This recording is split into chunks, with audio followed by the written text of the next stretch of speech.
Hello friends, welcome to my channel. இன்றைக்கி நம்ம சேனலில் கத்திரிக்காயை வச்சு ஒரு சூப்பரான சுவையான சைடிஷ் ரெசிபி எப்படி செய்கிறதுன்னு பார்க்க போகிறோம். கத்திரிக்காயில் இந்த மாதிரி செஞ்சு கொடுங்க. கத்திரிக்காய் பிடிக்காதவங்க கூட இந்த மாதிரி செஞ்சு கொடுத்தீங்கன்னா கேட்டு வாங்கி சாப்பிடுவாங்க. அந்தளவுக்கு டேஸ்ட் ரொம்பவுமே சூப்பராக இருக்கும். இப்போ பேனில் ஒரு 3 டேபிள் ஸ்பூன் அளவுக்கு எண்ணெய் சேர்த்துக்கலாங்க. இது கூட ஒரு 100 கிராம் அளவு கத்திரிக்காயை நீல வாக்கில் கட் பண்ணி தண்ணியில் போட்டு வச்சுருந்தேங்க. தண்ணியை வடிச்சிட்டு சேர்த்துக்கலாம்.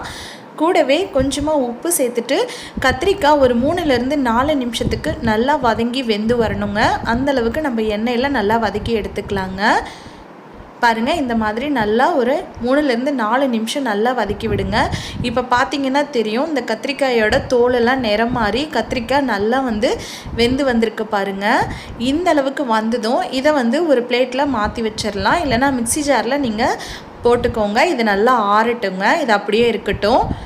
அடுத்ததாக இப்போ கத்திரிக்காய் வதக்குன அதே எண்ணெயில் கொஞ்சமாக கடுகு சேர்த்துட்டு கடுகு நல்லா பொரிஞ்சு வந்ததும் இது கூட ஒரு மீடியம் சைஸ் பெரிய வெங்காயத்தை சேர்த்துக்கலாங்க. நல்லா சின்ன சின்னதாக கட் பண்ணி சேர்த்துக்கோங்க. இது கூடவே ஒரு கொத்து கறிவேப்பிலை சேர்த்துட்டு ஒரு 6-7 பல் பூண்டை நல்லா சின்ன சின்னதாக கட் பண்ணி எடுத்து வச்சுருக்கேன். அதையும் சேர்த்துக்கலாம். பூண்டை நீங்கள் தட்டி சேர்த்துனீங்கனாலும் நல்லாயிருக்கும். இந்த மாதிரி சின்ன சின்னதாக கட் பண்ணி சேர்த்துனீங்கனாலும் சூப்பராக இருக்கும். இப்போது இந்த பூண்டு வெங்காயத்தோட பச்சை வாசனை நல்லா போய் வதங்கி வரணுங்க. அந்தளவுக்கு நல்லா வதக்கிக்கோங்க. இப்போ பாருங்கள், வெங்காயம் கொஞ்சம் நிறம் மாதிரி வதங்கி வந்துருச்சு. இப்போ இது கூட ஒரு மீடியம் சைஸ் தக்காளி, நல்லா பழுத்த தக்காளியாக பார்த்து சின்ன சின்னதாக கட் பண்ணி எடுத்து வச்சுருக்கேங்க. அதை இதில் சேர்த்துக்கலாம். நம்ம புளி கரைசல் சேர்த்த போகிறோம். அதனால தக்காளி 1 சேர்த்துனீங்கன்னா போதும். இப்போ தக்காளி நல்லா மசிஞ்சு வதங்கி வரணுங்க. ஒரு 2 நிமிஷத்துக்கு லோ ஃப்ளேமில் வச்சு அப்படியே விட்டுருங்க. தக்காளி நல்லா மசிஞ்சு வரட்டும். இப்போ நம்ம எண்ணெயில் வதக்கி வச்ச கத்திரிக்காய் நல்லா ஆறிடுச்சுங்க. இதை மிக்ஸி ஜாரில் போட்டு ஒரு 30 செகண்டுக்கு மட்டும் பல்ஸ் மோடில் வச்சு நம்ம அரைச்சி எடுத்துக்கலாம். ரொம்பவும் மைய அரைச்சிடக்கூடாது. இந்த மாதிரி ஒன்றும் பாதியமாக ஒரு 3/4 பதத்துக்கு நல்லா அரைச்சி எடுத்துக்கோங்க. இந்த அளவுக்கு இருக்கணும். இது அப்படியே இருக்கட்டும். இப்போ பாருங்கள், தக்காளி நல்லா வதங்கிடுச்சு. இந்த அளவுக்கு வதங்கினதும் நம்ம அரைச்சி வச்சுருக்க கத்திரிக்காயை இதில் சேர்த்துக்கலாங்க. இப்போ இதில் சேர்த்துட்டு இப்போ இதை நல்லா வதக்கி விட்டுக்கோங்க. ஒரு 2 நிமிஷத்துக்கு எண்ணெயில் நல்லா வதக்கி விட்டுக்கோங்க. கத்திரிக்காய் எண்ணெயில் நல்லா வதங்கட்டும். இப்போ இது வதங்கினதும் இது கூட நம்ம மசாலா எல்லாம் ஆட் பண்ணிக்கலாங்க. 1 ஸ்பூன் அளவுக்கு தனி மிளகாய் தூள் சேர்த்துக்கோங்க. கூடவே 1 ஸ்பூன் அளவுக்கு சாம்பார் தூள் சேர்த்துக்கோங்க. சாம்பார் தூளுக்கு பதிலாக நீங்கள் வீட்டில் அரைச்ச குழம்பு மிளகாய் தூள் கூட சேர்த்துக்கலாம். கூடவே ஒரு 1/4 டீஸ்பூன் அளவுக்கு மஞ்சள் தூள் சேர்த்துட்டு இப்போ இந்த மசாலா நல்லா கோட் ஆகிற மாதிரி நல்லா வதக்கி விட்டுக்கோங்க. இப்போ இதை நல்லா வதக்குனதுக்கு அப்புறமா இது கூட ஒரு சின்ன நெல்லிக்காய் அளவு புளியை கரைச்சி வச்சுருக்கேங்க. அதை இதில் சேர்த்துக்கலாம். சேர்த்துட்டு நல்லா கலந்து விட்டுக்கோங்க.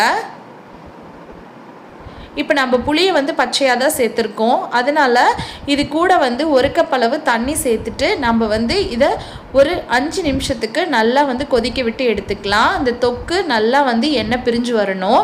இப்போ இது எல்லாத்தையும் நல்லா கலந்து விட்டதுக்கு அப்புறமா நம்ம தேவையான அளவு உப்பு சேர்த்துக்கலாங்க. நம்ம ஏற்கனவே காய் வதங்கிறதுக்கு மட்டும்தான் உப்பு சேர்த்துனோம். அதனால் இப்போது இதுக்கு தேவையான அளவு உப்பு நம்ம சேர்த்துக்கலாம். உப்பு சேர்த்துட்டு நல்லா கலந்து விட்டுக்கோங்க. அடுப்பை மீடியம் ஃப்ளேம்லேயே வச்சு நல்லா கலந்து விடுங்க. இப்போ அடுப்பை லோ ஃப்ளேமில் வச்சுட்டு ஒரு 5 நிமிஷத்துக்கு இதை மூடி வச்சிடலாங்க. தொக்கு நல்லா எண்ணெய் பிரிஞ்சு நல்லா திக்காகி வரணும். இப்போ ஒரு மூடி போட்டு மூடி வச்சிடலாம். அடுப்பை லோ ஃப்ளேம்லேயே வச்சுக்கோங்க. இப்போ பாருங்கள், ஒரு 5 நிமிஷம் ஆயிடுச்சு. ஓப்பன் பண்ணலாம். பாருங்கள், நம்ம சேர்த்துன எண்ணெய் நல்லா எண்ணெய் பிரிஞ்சு வந்திருக்கு பாருங்கள். நல்லா திக்காயும் வந்திருக்கு.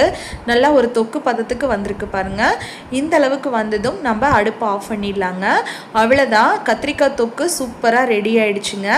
இது இட்லி, தோசை, சாதம், சப்பாத்தி, பூரியோடையெல்லாம் சாப்பிட்றதுக்கு டேஸ்ட்டு ரொம்பவுமே அட்டகாசமாக இருக்கும். கத்திரிக்காவே பிடிக்காதுன்னு சொல்கிறவங்க கூட இந்த மாதிரி செஞ்சு கொடுத்து பாருங்கள். இன்னும் கொஞ்சம் வேணும்னு கேட்டு வாங்கி சாப்பிடுவாங்க.